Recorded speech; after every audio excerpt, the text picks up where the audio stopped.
ကဲအခုတင်မဲ့သင်ခန်းစာကတော့ကျွန်တော်တို့အရှိသင်ခန်းစာမှာကျွန်တော်တို့ filter တွေကိုတင်ပြီးသွားပြီဖြစ်တဲ့အတွက်အခု view เนาะ menu bar ရဲ့ဒီ view ရဲ့အကြောင်းကိုကျွန်တော်တို့တင်မယ် view တွေကနေ guide အကြောင်းကိုတင်မယ်ဒီ guide အကြောင်းမှာဆိုရင်တော့ကျွန်တော်တို့ဒီ guide ပေါ့နော်ဒီ guide အကြောင်းမှာဆိုရင်တော့ guide ကဘယ်လိုမျိုးအသုံးဝင်လဲဆိုတော့ကျွန်တော်တို့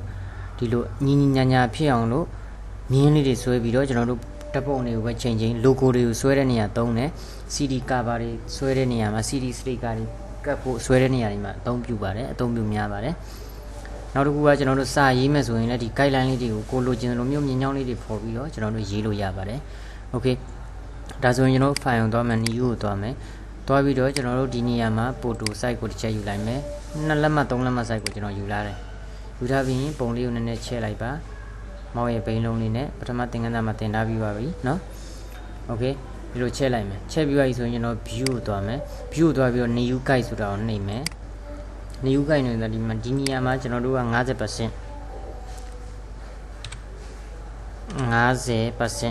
ကိုမရေးတတ်ဘူးဆိုရင် keyboard ထဲက shift key ကိုနှိပ်ပြီးတော့နံပါတ်5ကိုနှိပ်လိုက်ပါဒါဆိုရင်တော့ကျွန်တော်တို့က 50% ရလာမှာဖြစ်ပါတယ် okay ကိုနှိပ်လိုက်ဒါဆိုရင်တော့သူက 50% သတ်မှတ်ပေးလိုက်တဲ့အတွက်ကျွန်တော်တို့စာရွက်ရဲ့ hover ဒီဘက် 50% ယူလိုက်တယ်အလေတက်မှာသူနေပါတယ် okay ဒီလိုပဲကျွန်တော်တို့ view new guide ထပ်သွားမယ်ကျွန်တော်တို့ဒီလိုအရှည်လိုက်ထပ်ဆွဲမယ်ရှည်လိုက်ထပ်ဆွဲမှာဖြစ်တဲ့အတွက်ကျွန်တော်တို့ horizon ကိုရွေးမယ် horizon ရွေးပြီးတာနဲ့ကျွန်တော်တို့ဒီနေရာမှာ50เนาะ shift 5ကိုနှိပ်လိုက်မယ်ဆိုရင် 50% ဖြစ်သွားတယ် okay ကိုနှိပ်လိုက်မယ်ဆိုရင်ဒီမှာမြင်းညောင်းတာပြီဒီနေရာမှာကျွန်တော်တို့ကဓာတ်ပုံ၄ပုံထည့်ခြင်းနဲ့ဆိုရင်လေတစ်ကွက်နှစ်ကွက်သုံးကွက်လေးကွက်เนาะထည့်လို့ရပါပြီဥပမာအနေနဲ့ကျွန်တော်ပြကြည့်ပါမယ် open ကိုနှိပ်လိုက်မယ်ကျွန်တော်တို့ဒီပုံလေးကို၄ပုံထည့်ခြင်း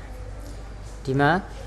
ဒီနေရာမှာမူတူလေးဖြစ်နေရမှာเนาะဒီတိုးတွေဆိုရင်မရပါဘူးမူတူလေးကိုဆွဲပါမူတူကကျွန်တော်အရှိသင်ခန်းစာမှာသင်ပြီးပါပြီမူတူကရွှေ့လေးရတယ်ပေါ့နော်ဒီပုံလေးကိုကျွန်တော်တို့ကဒီမှာဖိထားပါမောင်းနဲ့ဖိထားလိုက်ဖိပြီးရင်ဆွဲသွားပါဆွဲသွားပြီးတော့ကျွန်တော်တို့ဒီအပေါ်ဘားလေးရောက်ပြီးမလွတ်နဲ့အောင်ဆွဲချလာဆွဲအပေါင်းလက္ခဏာလေးထင်မှာကျွန်တော်လွတ်လိုက်โอเคဒါဆိုရင်ကျွန်တော်ဒီနေရာမှာပုံကြီးကဒါအကြီးနေတယ်အဲ့တော့ပုံမောင်းရဲ့ဘိန်းလုံးလေးနဲ့သေးပြီးတော့ keyboard ရဲ့ control ရဲ့ T ကိုနှိပ်လိုက်ပါဒါဆိုရင်ဒီလိုပေါင်လေးရလာဒီလိုပေါင်လေးရလာပြီဆိုရင်ကျွန်တော်တို့ order shift ဖိပြီးတော့ဇာတူအထဲကိုဆွဲသေးလိုက်တယ်မောင်လေးနဲ့ပြီးရင်တော့ကျွန်တော်တို့ဒီနေရာမှာ order shift ကိုပြန်ဖိပြီးတော့ဒီမှာဇာတူsorry ကျွန်တော်တို့ဇာတူကြီးလိုက်မယ်နော်ဒီလိုမျိုးorder ကိုဖိလိုက်တယ်ပြီးသွားရင်ကျွန်တော်တို့ဒီမှာ keyboard ထဲက arrow မြားလေးတွေနဲ့ဒီမှာမြားလေးတွေရှိတယ်လေးဘက်လေးတန်းမြားလေးတွေနဲ့ control T ကျွန်တော်တို့ပြန်သေးလိုက်ရပါတယ်နော် okay ဒီလောက်ကိုထားမယ်မှန်ကြည့်လေးချစ်ပေးမယ်ဒါမျိုးပုံညီညီညာညာရပြီဆိုရင်ကျွန်တော်တို့ဒီမှာဆိုရင်ဒါဆိုရင်ဒီအကွက်လေးမှာတပုံဝင်သွားပြီကျွန်တော်တို့ keyboard ထဲက order လေးကိုဖိလိုက်ပါ order ကိုဖိထားပြီးတော့ဒီဘက်ကိုတပုံထည့်မယ် order တို့နှစ်ပုံဟာလား order ကိုထပ်ဖိမယ်နောက်တစ်ပုံ order ကိုဖိပြီးမောင်းနဲ့ဆွဲတယ်เนาะဒီမှာကျွန်တော်နောက်တစ်ပုံနောက်ထပ်ဒီဘက်ကိုထပ်ဆွဲလာမယ်ကျွန်တော်တို့ order ကိုဖိပြီးတော့ကဲဒါဆိုရင်ညီညီညာညာလေးဘေးပေါင်ညီညီညာညာလေးနဲ့ပုံ၄ပုံရလာမှာဖြစ်ပါတယ်ဟုတ်လား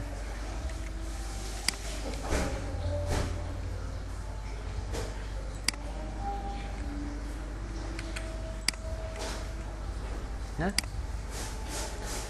ဒါဆိုရင်ကျွန်တော်တို့ဒီမှာမြင်းချောင်းလေးတွေတားလိုက်တဲ့အတွက်ကျွန်တော်တို့က၄ပုံရလာမှာဖြစ်ပါတယ်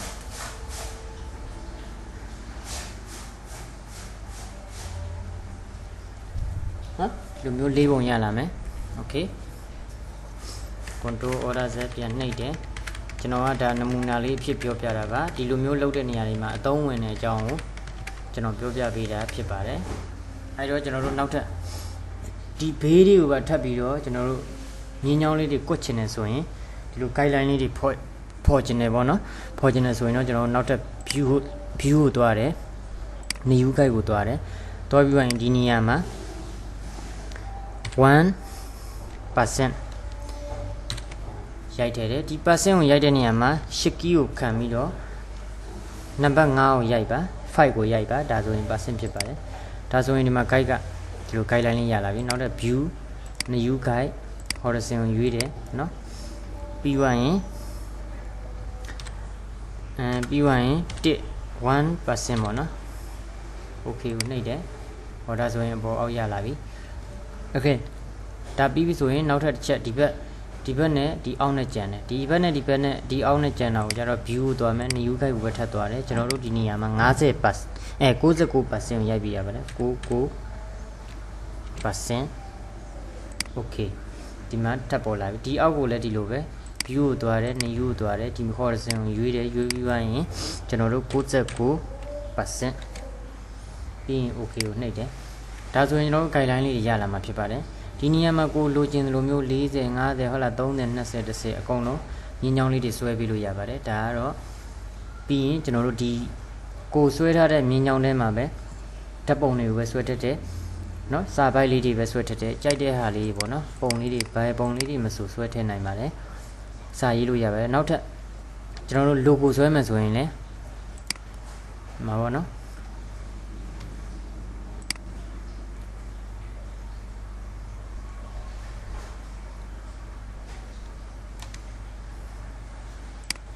logo ဆွဲမယ်ဆိုရင်လည်းဒီ logo လေးကိုဒီမှာအလဲဆန်နာလေးဖြစ်နေအောင်လုပ်လို့ရတယ် control T